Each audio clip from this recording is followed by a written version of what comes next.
Welcome to easy line easy POS. आज हम आपको बताएंगे कि आइटम फाइल में आइटम कैसे ऐड होता है, कैटेगरी कैसे बनाई जाती है, सप्लायर कैसे बनाया जाता है और परचेज स्टॉक में आइटम्स को कैसे एंटर किया जाता है।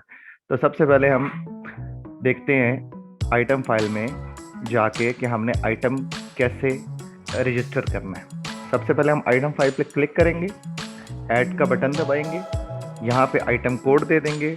अगर आप 4 डिजिट का बार कोड रखेंगे तो इसमें बहुत आसानी होगी, क्योंकि अगर फ्यूचर में आप अपने कंप्यूटर के साथ बार कोड प्रिंटर लगाना चाहते हैं तो उसके लिए बड़ी आसानी हो जाती है कि आपका 4 डिजिट या 4 से ज़्यादा डिजिट का जो बार कोड होता है वो बार कोड स्टिकर पे बहुत अच्छा आता है और स्कैनिंग में उसके लिए आसानी होती है। तो सबसे पहले हमने इसको कोड दिया 1001। अब ये रेफरेंस कोड है जिसको मैं वीडियो में बाद में बताऊंगा, बाद में डिस्क्राइब करूंगा। इसके बाद हम आ जाते हैं डिस्क्रिप्शन पे। डिस्क्रिप्शन पे हमने इसका नाम लिख देना है, लाइक टेस्ट आइटम। उसके बाद हम आ जाते हैं कैटेगरी पे। अगर कैटेगरी हमने सेलेक्ट करनी है तो यहाँ से करेंगे, अगर हमने कैटेगरी बनानी है तो हम यहाँ पे क्लिक करेंगे, ऐड का बटन दबाएंगे, उसने ऑटोमेटिकली कोड उठा लिया। अब हम यहाँ पे इसका नाम लिखेंगे, लाइक हमने टेस्ट ही कर दिया, और हम इसको अपडेट कर देते हैं। अगर हमने मज़ीद कैटेगरीज बनानी है तो इसी जगह पे हम मज़ीद कैटेगरीज भी बना सकते हैं, जो आपके बाद में आने वाले आइटम्स के लिए यहाँ से आप उसको सेलेक्ट कर सकेंगे। तो अभी हमने एक कैटेगरी बनाई है जिसको हमने टेस्ट का नाम दिया है। अब हम चलते हैं सप्लायर पे। सप्लायर में हमें सप्लायर बनाने सेलेक्ट करने के लिए डाउन एरो पे क्लिक करना है, और सप्लायर बनाने के लिए हमने ऐड का बटन दबाना है और यहाँ पे सप्लायर नेम लिख देना है, जैसे मैंने इसको लिखा टेस्ट सप्लायर, और इसको हमने अपडेट कर देना है। उसके बाद हम यहाँ पे हम अपने किसी भी आइटम की कैटेगरी के बाद सब कैटेगरी भी बना सकते हैं और ब्रांड भी बना सकते हैं। उसके बाद हम चलते हैं कॉस्ट प्राइस पे। हम इसकी कॉस्ट प्राइस लेट से हमने 100 रुपीज़, और अब हम यहाँ पे सेल प्राइस देते हैं 120 रुपीज़।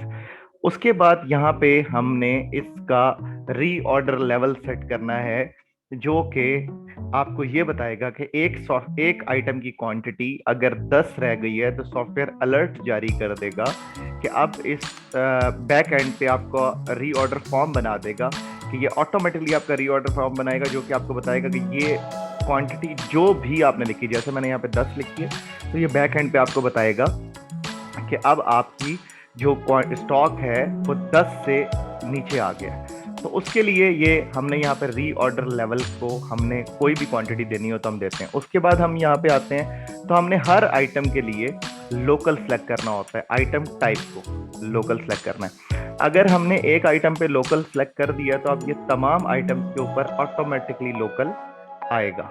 हम उसके बाद हम इसको अपडेट कर देते हैं।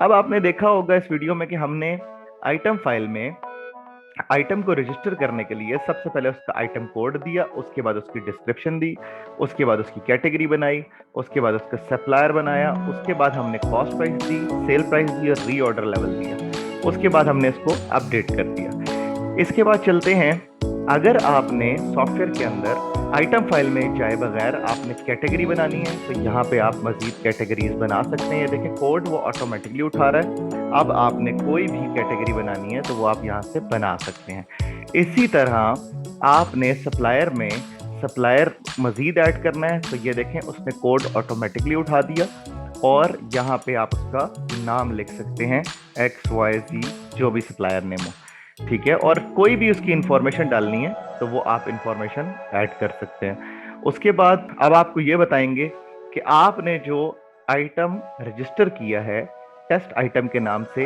इसकी यहाँ पे कहीं भी क्वांटिटी नहीं डाली, ना कि आइटम फाइल में क्वांटिटी डाली जाती है। आइटम फाइल से हट के हमें परचेज में आना पड़ेगा इसको स्टॉक में एंटर करने के लिए। सबसे पहले हम स्टॉक डेबिट नोट में आएंगे, जिसको हम परचेज भी कहते हैं।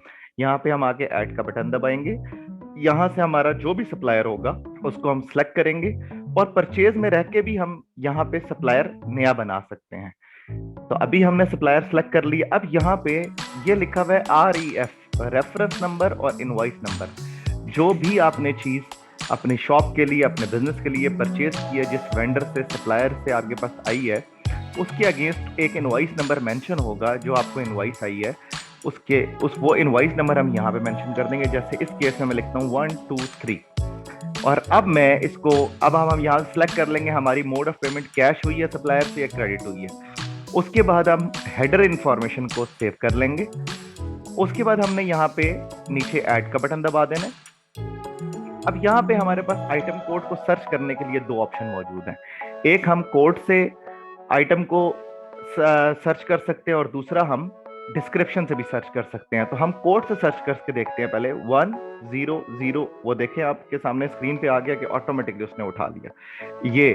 अब अगर हमने इसको डिस्क्रिप्शन से सर्च करना है तो हम स्लैश का बटन दबाएंगे और अगर हमें जो भी आइटम का नाम है, लाइक इस आइटम का नाम टेस्ट आइटम है तो TES लिखेंगे तो यहाँ पे टेस्ट आइटम आ जाएगा। टेस्ट आइटम से शुरू होने वाला जो भी आइटम्स होंगे जो TEST से शुरू हो रहे हैं वो सारे आइटम्स आपके सामने लिस्ट में आ जाएंगे यहाँ पे। उसके बाद वो उसने कॉस्ट प्राइस वही आपकी सेट की है जो कि आइटम फाइल में आपने उसको कॉस्ट प्राइस दी थी।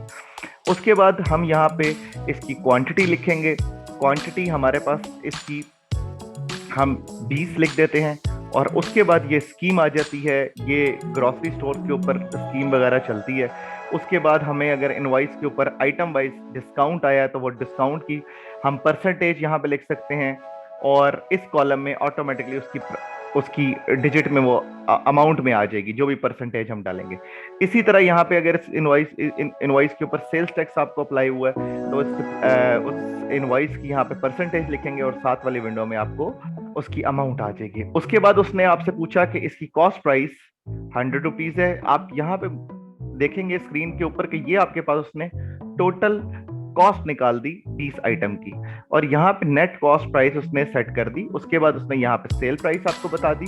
उसके बाद अगर हमने कोई बैच नंबर या इसमें कोई नंबर इसका डालना है तो वो कर सकते हैं। उसके बाद मैन्युफैक्चरिंग अगर आप यूज कर रहे हैं, एक्सपायरी यूज कर रहे हैं तो उसके लिए ये है।